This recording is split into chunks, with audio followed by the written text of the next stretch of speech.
Welcome back. As we earlier said, as we commemorate 10 years of June 30th revolution, we have a lot to talk about. Of course, 10 years back, the Egyptians went to the streets of Egypt where they mandated the armed forces and they mandated Defense Minister back then, Defense Minister General Abdel al-Sisi, to take over and save Egypt from the outlawed group of the Brotherhood.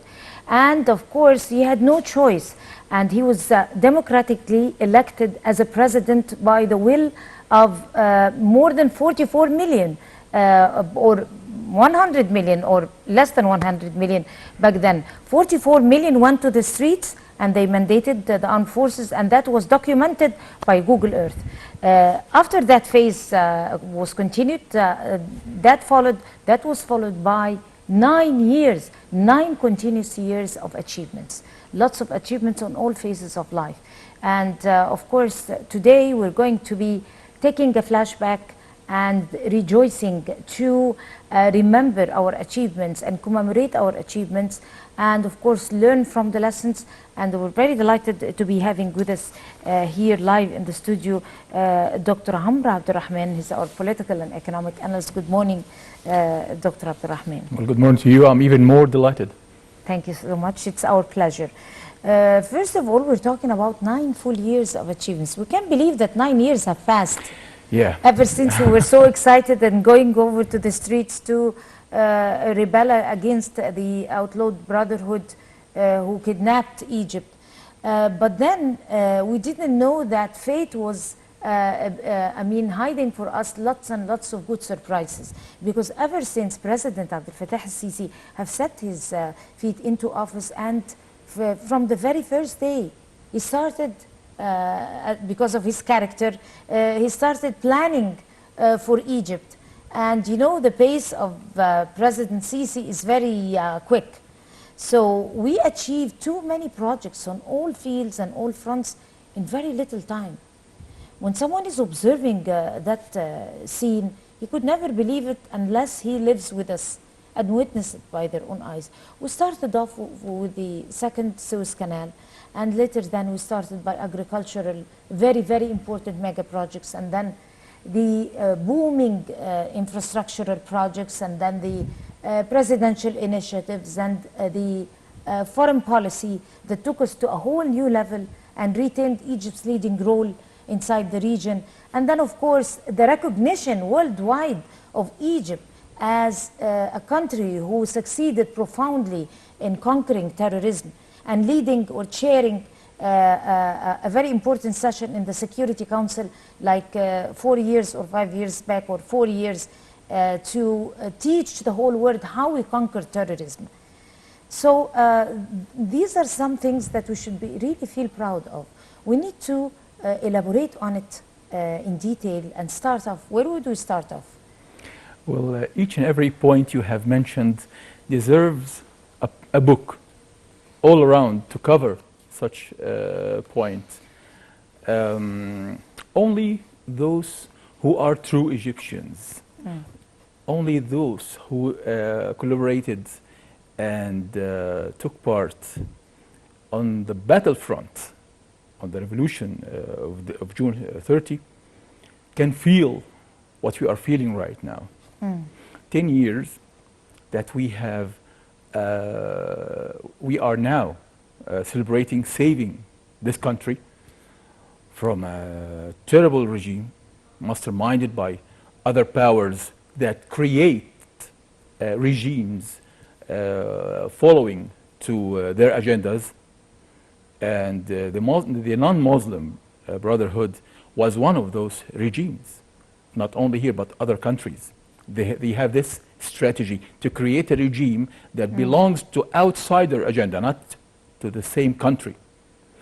We have eliminated the roots of this terrorist organization that was created by the MI6 in 1927, right, and masterminded and guided by the CIA and the Mossad for all those later years. But I really would like to interfere here, because 10 years ever since we kicked that militant group, we deleted the word Muslim Yes. from the group. They are not Yes. Muslim Brotherhood. Non-Muslim. They have a political interest, and they were hiding under the umbrella of religion, but they had nothing to They do have greed. with Islam, because That- generally speaking, politics has nothing to do with religion. Exactly. And using religion to fulfill your political interest is unlawful. I And totally it's not, agree. It's I not totally- ethical at all. Yes, yes. So referring to any group or any political system with a religious symbol is totally wrong. It seems that something is wrong. Well, of course. And this is the biggest lesson that every country, every nation should learn. Whenever we use a religious symbol, then something is wrong. We should not elect that person. And by the way, this significant point here, that only 2 countries all over the world is ruled by a religious leadership, which is the Zionist existence, and course. and Iran.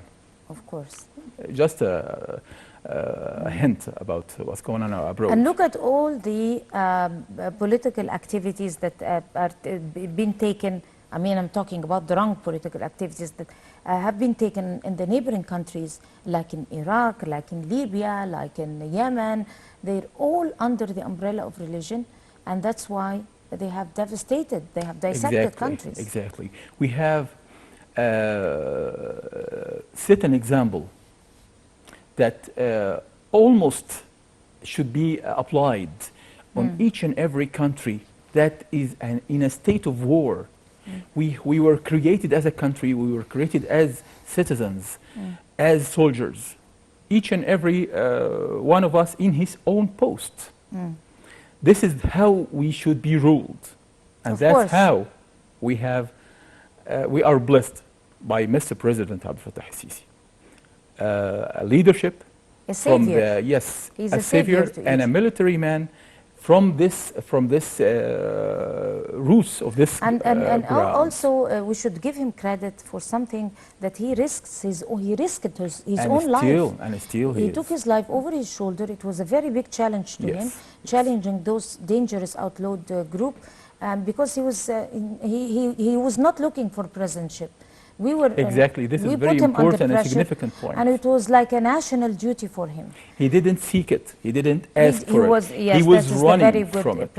impression. Going back to the achievements, we started off by the Suez Canal. We are talking about a president who have a vision, who have a certain way of thinking, a state of mind, that he plans for steps and priorities. He chose to create or to establish or effect a second Suez Canal.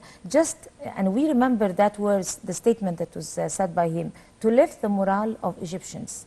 And we remember also that all of the Egyptians, it was 100% Egyptian-made canal. Yes, handmade. And it was Egyptian like a handmade. message delivered to the whole Yes, world, yes. like, watch us, we're going to create or found our future with our own hands, without the help of any outer, Either it's help or established or assistance. funded. right? But Egyptian, the- 100% Egyptian. Yes. That kind of project that has launched in Egypt, and until this very moment, you can't pass a day without a new opening, without a new mega project. Just yesterday, I was taking a look at the newest projects. I saw Alexandria. There is a revolution of projects in Alexandria. There is a new city in Abu Qir. There's a new port in Abu Qir. And we have in Alexandria, we are facing the most dangerous threat that is threatening the whole world right now, which is the rise of the sea levels. And with this project, we are protecting Alexandria and the whole north coast of Egypt from any expected tsunamis or rising of the water. This is a very strategic way of thinking, how to build and to defend and to create a great future for the coming generations. This is the strategy, and also that city, along with other cities, are built on the highest level, which called the fourth generations of cities. This kind of strategy that can be set as an example. I don't believe that no other country all over the world within those crises that gaping all around the world can start as we have started and build that we are building and we will build, inshallah. And in that very little time. In this very little time. I don't believe there is a country all around us, even if they are richer than us, they can rise the wages and the pensions, and they give help for those citizens along in the battle of fighting against the capitalism and the whole world that are trying to maneuver and to try to manipulate the inner industries, and as of course we are facing the pressures of the IMF and the International Bank. We are facing those pressures, and Mr. President Abdel Fattah al-Sisi has mentioned it and declared it quite clear. No way that they can tell us what to do if it's mentioned, or is it related to our national security. Our national security, our national stability are the most important level, the most important priority to us. Priority to us, of course. Right, because I it's believe. a foundation. The security Exactly. of a nation, it's You very can't- normal. It's not only normal in Egypt, Yes, but yes. worldwide. You can't. Nobody can, deny You can't that. avoid Of dealing course. with IMF, and in the same time, you can't let him give us his term or tell us how to run our own industries and Exactly. economy. This On is the- our own matter. This is our own battle. But talking about this, we also, of course, you kindly mentioned this particular economic part. One of the biggest turning points in our lives was another challenging step, according to the vision of a powerful president, also a defying step also, which was a new economic reform plan that would change or that founded all the establishments or the achievements that were taken. Haven't we effected that economic reform plan to try to help our economy that was falling apart after the Well, of course. two revolutions? Of course. We wouldn't have been reaching to what we reached today. But that particular reform plan was viciously and harshly opposed by some sectors here. And the president also had to face it alone. Look, I am sure that Mr. President is facing great challenges, not only abroad. And we must talk about abroad first. That Egypt has, just right afterwards, June 30 revolution, started a new era of the solid and independent Egypt that we have lacked for decades before. We are no more follower to the West. We are only followers and leading our own strategy with only based on our best interests, whether to the East or whether to the West. We have strong relations with both sides. This is a very important. The whole world now realized that Egypt do not accept any terms or what to be said or what to be done in any regional file, or of course letting alone within. We have achieved our own industry. We are creating our great base of industry, and we are cultivating cotton and wheat. That is, those strategic crops that we were prevented in the past regimes from cultivating it. Of course, to the best interest of outside, of the abroad agendas, not the national agenda. As within, the outside powers that they have black history in creating regimes. They are fighting that patriotic regime that we are building here in Egypt. They are fighting Mr. President Abdel Fattah al-Sisi because he's not. It's not a regime. It's a new state, a new republic that only belong to this country and this nation, and we are not follower to the east or to the west or any other power. That's how we are fighting against those powers abroad and their clause here in Egypt. They have economical clause. They have economical agents, I might say it, from the past regimes, to the past two regimes.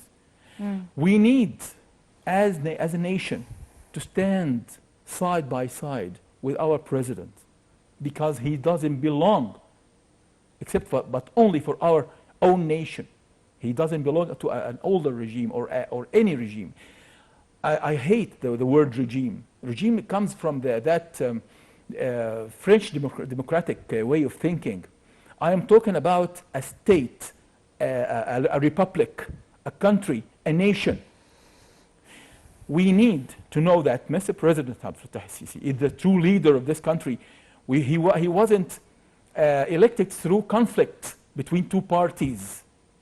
He was needed from this nation and asked from this nation to take this post. And moreover, even if he was chosen by a sector, like some people debate, when he came into office, the way he behaved and the way he worked for the sake of every Egyptian, regardless of his political interest, regardless of his political intention, regardless of his origin, his religion, whatever, he included all Egyptians. And the national dialogue is one big example for what we're talking about. He even called for the opposition to come over, and we were opposing that, but he called for everybody, but everybody to join hands for the sake of Egypt. The concept here, he wants for the whole nation to rise up as one hand. We do not belong to parties, political parties. We belong to this nation and this one leader that we have and this one army that we are. As I told you in the first, we are an army. We are in the shape of nation or in the shape of a country. We all, as Egyptians, when we are put to this test and put on the front, we change like this strength that runs in our veins. We have achieved that what the U.S. Army could not achieve in Afghanistan for years, for a quarter of a century. Because there was a difference. Only in 7 years. We were working for with a national target, and other armies are working for a political interest. Exactly. Had they had an honest intention, they would have kicked off terrorism. Exactly. That's the bottom line of it. That's right. That's right. Unfortunately, we ran out of time, though that I had so many items to discuss with you on a promise that could come to the breakfast show. Inshallah, once again, of course, Dr. Abdel Rahman, our political and economic analyst, would like to thank you so much coming over this morning. Well, thank you for having me. You have a beautiful day. Thank you for too. coming. And I guess we're going to go to a short break and we'll come to continue the breakfast show, so stay with us.